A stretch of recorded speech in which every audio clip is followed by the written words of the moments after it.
Bharatiya Janata party ने बंगाल विजय को लेकर स्ट्रेटेजी बना ली है। बीजेपी अध्यक्ष नितिन नवीन कल से 2 दिन के बंगाल दौरे पर रहेंगे। चुनावी तैयारियों को लेकर कार्यकर्ताओं से अपडेट लेंगे। राज्य के कोर ग्रुप के साथ भी बैठक करेंगे। बंगाल में फिलहाल बीजेपी परिवर्तन यात्रा निकाल रही है। बीजेपी चीफ के दौरे से नई रणनीति की सुगबुगाहट महसूस हो रही है। पश्चिम बंगाल में चुनावों के ऐलान के बाद सियासत तेज हो गई है। विधानसभा में विपक्ष के नेता शुवेंदु अधिकारी ने आरोप लगाया कि रामनवमी से पहले नंदीग्राम में भगवान राम की मूर्ति को खंडित किया गया।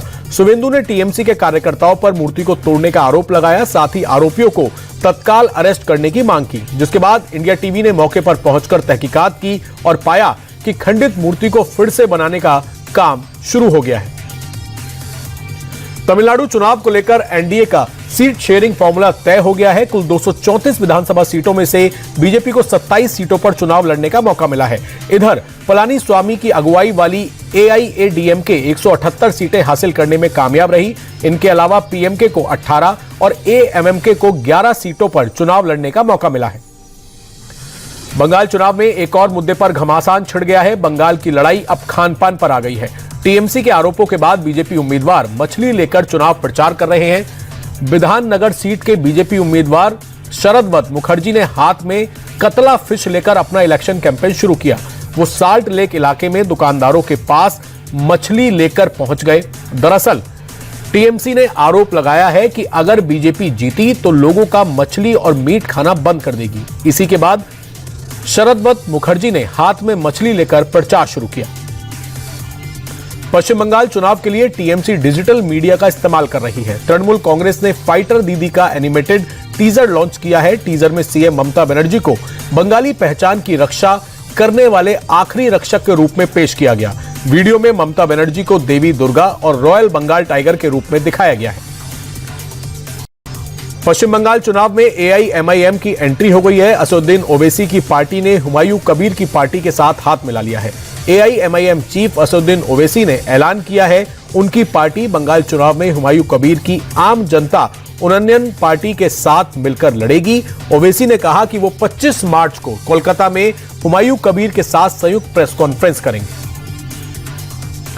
पश्चिम बंगाल को लेकर समाजवादी पार्टी के मुखिया अखिलेश यादव ने बड़ा दावा किया है। अखिलेश यादव ने कहा कि बंगाल में बीजेपी कुछ भी कर ले, लेकिन जीत ममता बनर्जी की ही होगी। उन्होंने कहा कि बीजेपी चुनाव आयोग के जरिए कितनी भी बाधाएं डालने की कोशिश करे, लेकिन बंगाल की जनता ममता सरकार को ही फिर से चुनेगी।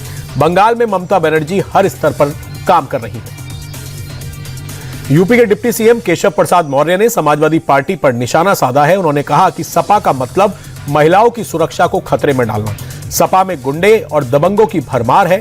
डिप्टी सीएम ने अखिलेश पर हमला बोलते हुए कहा कि मुंगेरी लाल के सपने देख रहे हैं। 2047 तक उनके नसीब में सत्ता की मलाई नहीं है। 2027 में भी उनकी पार्टी का सफाया होगा। अखिलेश पूरी तरह से हताश है। यूपी सरकार के मंत्री और निषाद पार्टी के अध्यक्ष संजय निषाद मंच पर फूट फूट कर रोने लगे।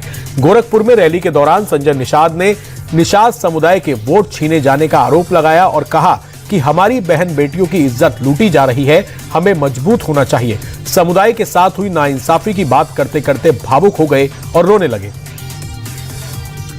दिल्ली विधानसभा के बाहर आम आदमी पार्टी के विधायकों ने विरोध प्रदर्शन किया। आप विधायकों ने प्रतीकात्मक रूप से अंतिम यात्रा निकालकर लोकतंत्र का नकली अंतिम संस्कार किया। आपका यह प्रदर्शन विधानसभा से पार्टी विधायकों के सस्पेंशन और कथित तौर पर विधानसभा परिसर में एंट्री न देने के विरोध में किया। इस प्रदर्शन में पूर्व सीएम आतिशी भी शामिल हुई। आतिशी ने बीजेपी पर लोकतंत्र की हत्या करने का आरोप लगाया। उन्होंने कहा कि सरकार विपक्ष की आवाज को दबा रही है। जम्मू यूनिवर्सिटी में एमए पॉलिटिकल साइंस के सिलेबस से मोहम्मद अली जिन्ना से जुड़े टॉपिक्स हटाने की सिफारिश की गई है। यह सिफारिश विभागीय मामलों की समिति ने की है। दरअसल पॉलिटिकल साइंस के सिलेबस में माइनॉरिटीज एंड द नेशन में जिन्ना को अल्पसंख्यकों का नेता बताया गया है, जिसको लेकर एबीवीपी और दूसरे छात्र संगठनों ने कड़ा विरोध जताया था। छात्रों का कहना है कि देश के विभाजन और लाखों निर्दोषों की हत्या के जिम्मेदार को राष्ट्रीय नेताओं के साथ जोड़ना सही नहीं है। सीएम योगी की अध्यक्षता में कैबिनेट बैठक हुई। इसमें 37 में से 35 प्रस्तावों को मंत्रिपरिषद की मंजूरी मिली। सरकार ने किसानों को बड़ी सौगात देते हुए गेहूं के एमएसपी में 160 रुपए प्रति क्विंटल की बढ़ोतरी का ऐलान किया। कैबिनेट के फैसलों के बारे में कृषि मंत्री सूर्य प्रताप शाही ने जानकारी दी। बताया कि गोरखपुर को सोलर सिटी बनाने और प्रदेश के 58 जिलों में नगर पालिका को स्मार्ट बनाने वाली नवयुग पालिका योजना को मंजूरी दी गई।